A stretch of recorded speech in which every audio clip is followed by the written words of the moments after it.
everybody, I'm Pia from Stitches and Scraps, and today I'm going to show you how to do the Tunisian simple stitch.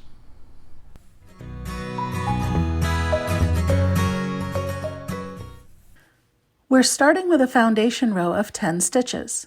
If you don't know how to do the Tunisian foundation row, I have a separate tutorial for that, and we'll leave a link in the description if you're watching this on YouTube or in the tutorial post if you're looking at this on my blog. So with the Tunisian simple stitch, which is what we're going to do next, it's going to look just like this. And what makes it the Tunisian simple stitch is where we stick our hook when we are pulling up a loop. So you see all these vertical bars. Each stitch has a vertical bar. It's got a front bar and a back bar. We are going to put our hook underneath the front bar to pull up a loop. Now, just like when we did our foundation row, we already have one stitch on our hook, and that counts as the first stitch. So we're not going to pick anything up in the first stitch. It wouldn't work anyway, because if we put our hook in here, it would just come right out. So we already have this. So now we're going to start with the second stitch, and we're going to pick up a loop in each stitch going down the row until we have 10 loops on our hook. So there's 4, 5, 6, 7, 8, and notice there's nothing on top of my needle except that vertical bar. I'm not going in here, I'm not catching anything else, it's just this vertical bar right here. Okay, there's 9. Now for the 10th one, I'm actually going to change that. And this is just a little trick to make the edge less floppy. Here's the vertical bar. And you could just go under the vertical bar, but then the edge gets a little bit floppy. So when you look at this, just this end stitch where we made the little chain, it's got that little back bump there. Let's pick up that back bump as well.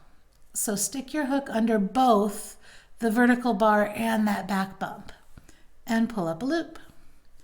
So now I have 10 loops on my hook, and I'm going to work them off just like I did with the foundation chain, which was first pulling through 1 and then yarn over and pull through 2 all the way across. I made a couple of them a little bit loose in the middle there. You want to watch your tension and make sure that you don't get any floppy stitches. Okay, now I have 10 stitches. And let's count them. 1, 2, 3, 4, 5, 6, 7, 8, 9. And remember, this chain at the end counts as 10. So let's do that again. We already have one loop on our hook. I'm not doing a chain on this end. We do the chain at the return pass, so no chain here. I'm just going into the second stitch and pulling up a loop, and then keep going across, pull up a loop,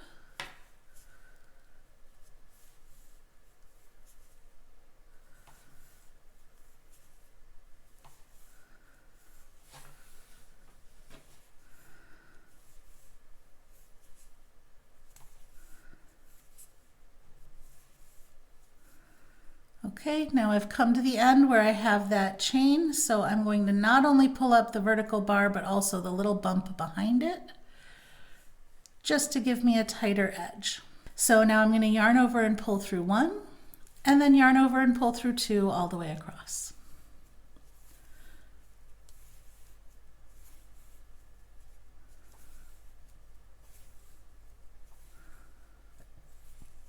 There you go. I'm going to do 2 more rows and then show you what it looks like so you can see what a finished Tunisian simple stitch swatch would look like. And there we have a swatch with several rows of Tunisian simple stitch. So now how do we finish our piece? Because you notice the top looks kind of open, right? That's not a pretty look. So let's bind off to finish our piece. So to bind off, we're going to pick up the stitches just like we were. Starting with the second stitch, stick my hook in, pick up a loop. But instead of going on to the next stitch, I'm going to go ahead and pull this loop also through that first loop that was on my hook. So basically I'm doing a slip stitch into this vertical bar. So I pull the loop up and then pull it through the loop that's on my hook.